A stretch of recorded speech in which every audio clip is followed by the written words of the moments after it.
আমন্ত্রণ জাগো ফুটবলে, সঙ্গে আছে আমি আফরিন সুমনা। শুরুতেই সংবাদ শিরোনাম। শেষ 17 ম্যাচে 11 গোল, বিশ্বকাপের প্রাথমিক দলে জায়গা পাচ্ছেন নেইমার। রিয়াল মাদ্রিদকে হারালো বার্সা, পিএসজি কোচ কেন আনন্দে ভাসলেন? বাবা হারানোর কিছুক্ষণ পর লিগ জয়, ফ্লিক দিনটিকে কখনো ভুলবেন না। ভিনিসিয়াস কিছুটা মাথা গরম খেলোয়াড়, ঠিক আমার মতোই। দর্শক শিরোনাম শুনছিলেন, এবার জানিয়ে দিচ্ছি বিস্তারিত। পরপর 2 ম্যাচে গোল। রেকোলেটার বিপক্ষে সুদামেরিকানার ম্যাচটিতে নেইমার গোল করলেও সান্তোস জিততে পারেনি, ড্র হয়েছিল 1-1 গোলে। তবে আজ লিগে ব্রাগান্তিনোর বিপক্ষে জিতেছে নেইমার সহ 2-0 ব্যবধানে। এই জয়ে গোল করেছেন আদোনিস ফ্রিয়াস। ব্রাজিলের বিশ্বকাপ দলে জায়গা নিয়ে শঙ্কায় থাকা নেইমার এ নিয়ে শেষ 17 ম্যাচে 11 গোল করলেন, অ্যাসিস্ট 4টি। এই মৌসুমের হিসাবে 13 ম্যাচে করেছেন 6 গোল ও 3 অ্যাসিস্ট। তাতে কি শঙ্কা কাটলো? কার্লো আনচেলত্তি কি নেইমারকে স্কোয়াডে নেবেন? আজ নাগাদ আনচেলত্তির 55 সদস্যের প্রাথমিক দলের তালিকা ফিফার কাছে জমা দেওয়ার কথা। চূড়ান্ত দল বেছে নিতে পারেন 18 মের মধ্যে। ব্রাজিলিয়ান গণমাধ্যম ও গ্লোবোর সাংবাদিক দিয়েগো দান্তাস জানিয়েছেন, নেইমার ব্রাজিলের 55 জনের প্রাথমিক দলে জায়গা পাচ্ছেন। ফর্ম যেমনই হোক না কেন, নেইমারকে বিশ্বকাপে দেখতে চান আর্জেন্টাইন ফুটবলার লিওনেল মেসি। তিনি মনে করেন নেইমার বিশ্বের অন্যতম সেরা ফুটবলার, তাই ব্রাজিলের হয়ে বিশ্বকাপে তার উপস্থিতি অত্যন্ত গুরুত্বপূর্ণ।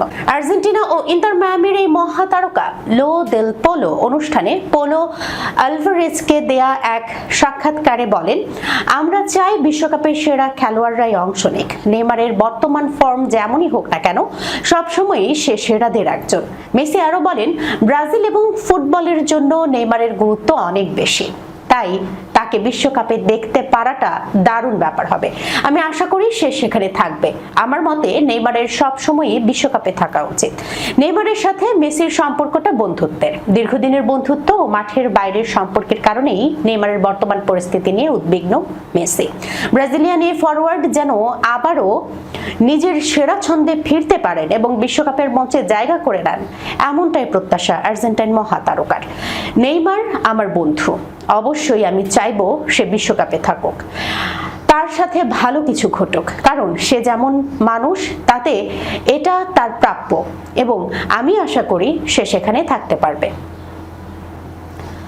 গতরাতে বার্সেলোনা রিয়াল মাদ্রিদকে 2-0 গোলে হারিয়ে লিগ জিতে গেছে। বার্সেলোনার এই জয়ে আনন্দ প্রকাশ করতে দেখা গেছে পিএসজি কোচ লুইস এনরিকেকে।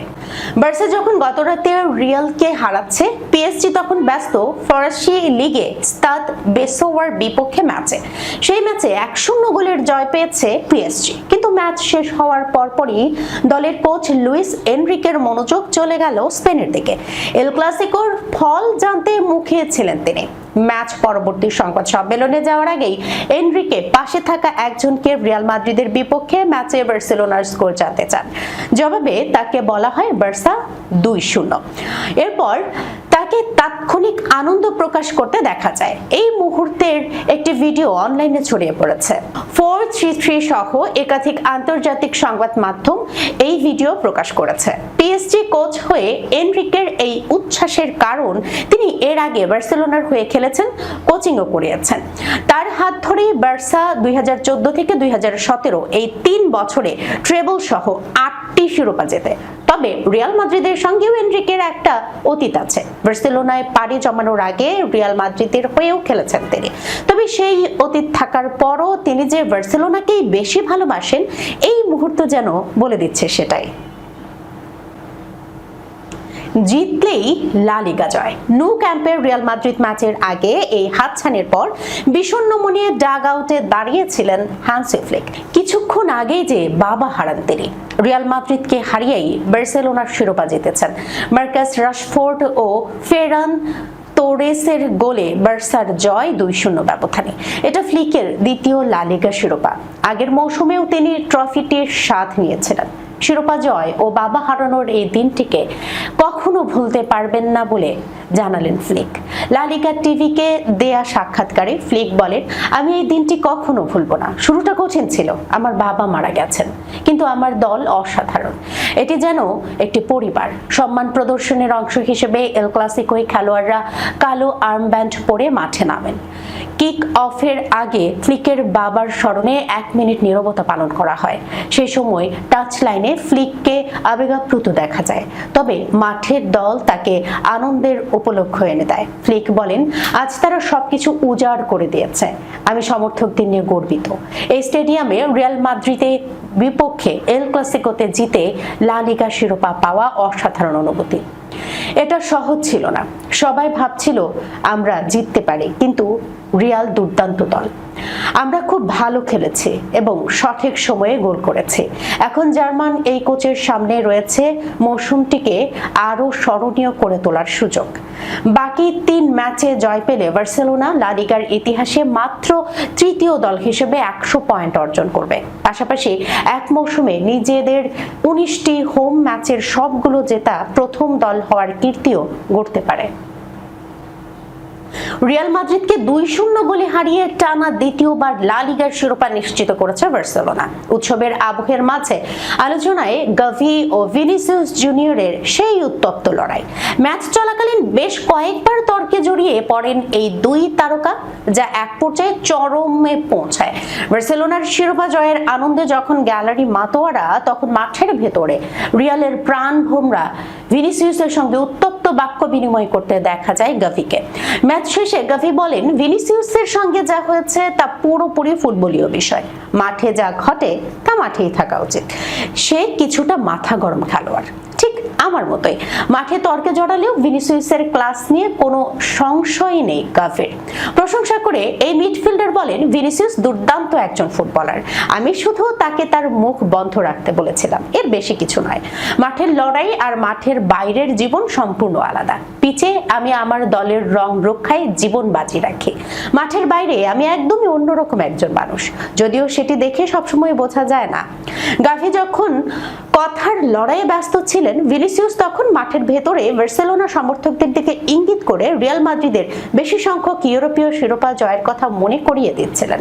হারের হতাশায় তখন বারবার মেজাজ হারাচ্ছিলেন এই ব্রাজিলিয়ান ফরওয়ার্ড। গাভির জন্য এই শিরোপা জয়টি ছিল অন্যরকম আবেগের।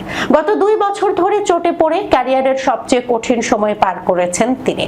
হাঁটুর গুরুতর সমস্যা কাটিয়ে আবার বার্সেলোনার মূল একাদশে জায়গা করে নেওয়াটা মোটেও সহজ ছিল না। নিজের মানসিক শক্তি নিয়ে গাভি বলেন, দুর্ভাগ্যবশত গত 2 বছরে আমাকে অনেক কষ্ট করতে হয়েছে। এই ধরনের বড় ইনজুরি থেকে ফিরতে মানসিক দৃঢ়তা খুব জরুরি। আমি আজ এই পর্যায়ে এসেছি শুধুমাত্র আমার মানসিক শক্তির কারণে। দীর্ঘ বিরতির পর এই গতিতে ফুটবল খেলা কঠিন, তবে আমি তা পেরেছি এবং আমি নিজেকে নিয়ে গর্বিত। হ্যান্সি ফ্লিক বার্সেলোনার দায়িত্ব নেওয়ার পর থেকেই গাভিকে মাঠের অন্যতম স্তম্ভ হিসেবে গড়ে তুলেছেন। দর্শক, এই ছিল এখনকার মতো জাগো ফুটবলে। যাবার আগে শিরোনামগুলো জানাচ্ছি আরো একবার। শেষ 17 ম্যাচে 11 গোল, বিশ্বকাপের প্রাথমিক দলে জায়গা পাচ্ছেন নেইমার। রিয়াল মাদ্রিদকে হারালো বার্সা, পিএসজি কোচ কেন আনন্দে ভাসলেন? বাবা হারানোর কিছুক্ষণ পর লিগ জয়, ফ্লিক দিনটিকে কখনো ভুলবেন না। ভিনিসিয়াস কিছুটা মাথা গরম খেলোয়াড়, ঠিক আমার মতোই।